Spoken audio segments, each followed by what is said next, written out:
So she doesn't need the thief sword any longer, so I put that to the bank. Then I come out here, and I go and I take care of the Leinster trio.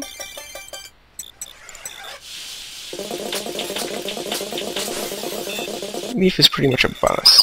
He's got ridiculous strength, and he's tearing things up just with a plain old iron sword. It's not even the iron blade.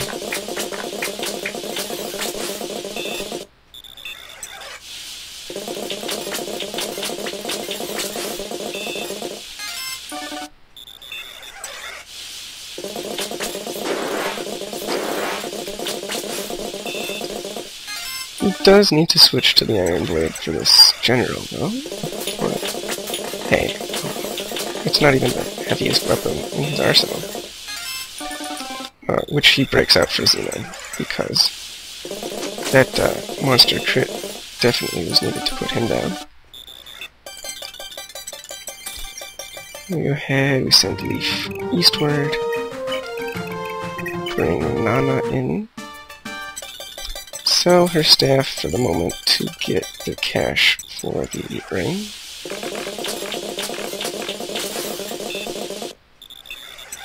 We'll buy it back later, don't worry. Oh wait, spoilers. Then we push Nana in along through the arena trek.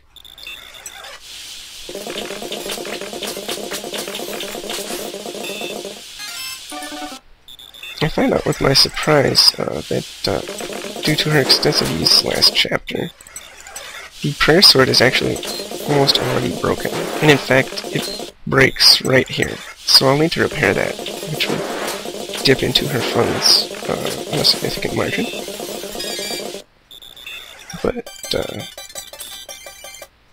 that's why I sold the thief sword, because she'll be picking that up later and giving her funds the needed boost that everything will require of it. Now she can't actually fight Xenon yet,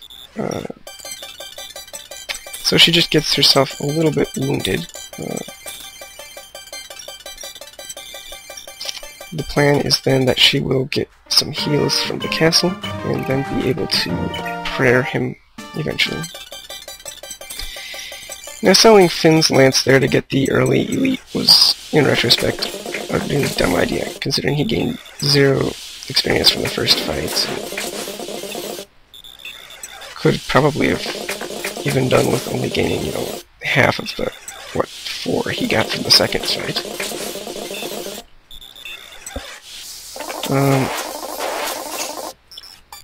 But I didn't realize that until much later in the chapter, and I'm like, well, you know, that was stupid. And the mage fighter got an unlucky continue, which means that I had to brute force my way through here. Since it's not the home castle, I can't quit midway through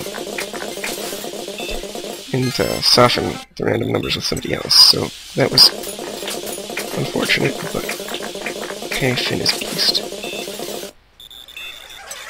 Now, I also didn't realize that I could have just had Finn use the Iron Lance there because he was at 1 hit point and in prayer range, and for some reason I always forget that Finn has prayer. I probably also should have had Finn talk to Leaf right there, but at this point I hadn't checked the conversations listing. Don't worry, we'll have that conversation in a little bit, just not right now. Right now, we have Celise. We do all that Celise stuff. Basically, trivializing the arena with just a slim sword.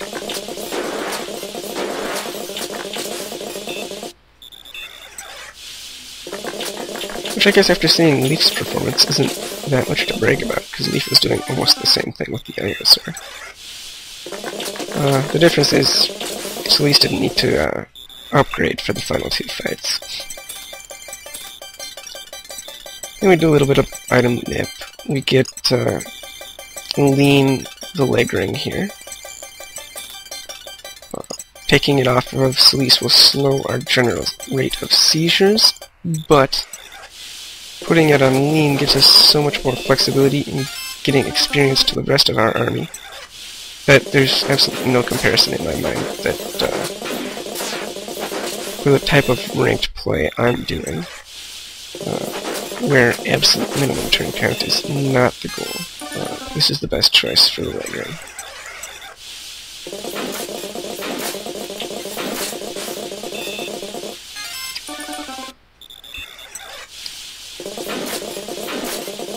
There's not a lot to say about Arthur. He is having fun. He doesn't have any real troubles. And he's actually the last person who could afford the elite ring at this point. So I'll be leaving it on him for this chapter.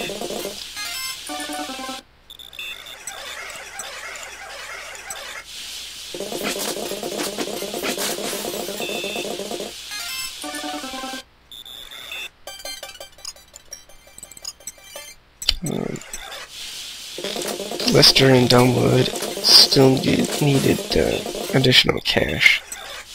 They could have conceivably got it by selling all of their weapons, but that would have meant they would have had to buy it back, and then they would be broke and unable to afford to leave the next chapter, and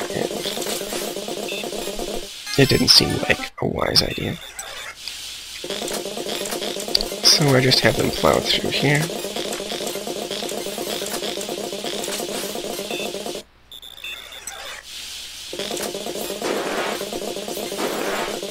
Yeah, I'm starting to notice that even with a physical father, Lester is having some strength growth gain issues. Maybe I'm just getting a little bit screwed by the random number. But it's not unmanageable.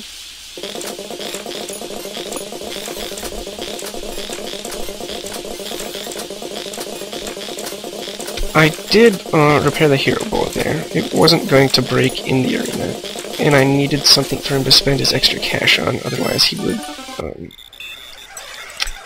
overflow by the end of the chapter due to the additional castle gold. At least I think he would have. At any rate, he would have needed to repair the hero bow to use it during the chapter, because it would have been at like 5 uses.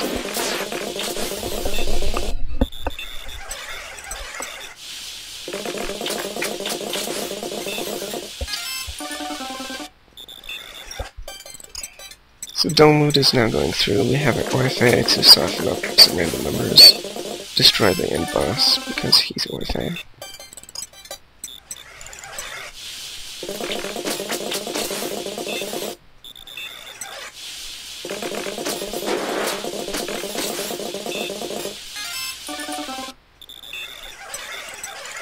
And Download is also struggling, well not currently, but imminently against Xenon, so we need to soften things up a little bit.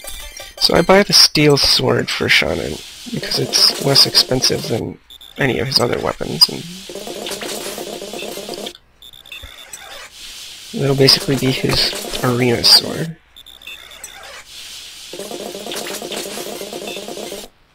But Shannon provided the necessary random numbers to get through. So then we have Celise buy the Berserk Sword and sell the Hero Sword. I do it in that order to avoid him from wasting money. I guess the Berserk Sword could be useful.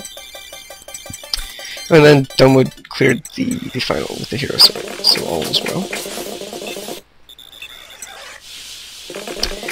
That Hero Sword purchase also saved him from having to worry about funds overflow, which means that everything is turning out just about right in terms of where I want my money situation to be for all of my characters.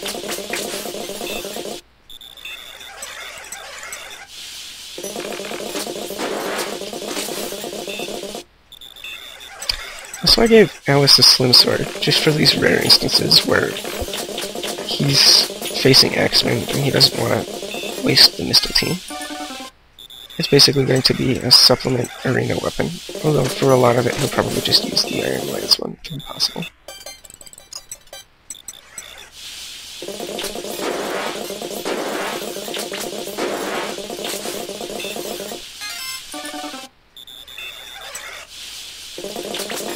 Well, there's not much to say here. This is just Shaman being Shaman.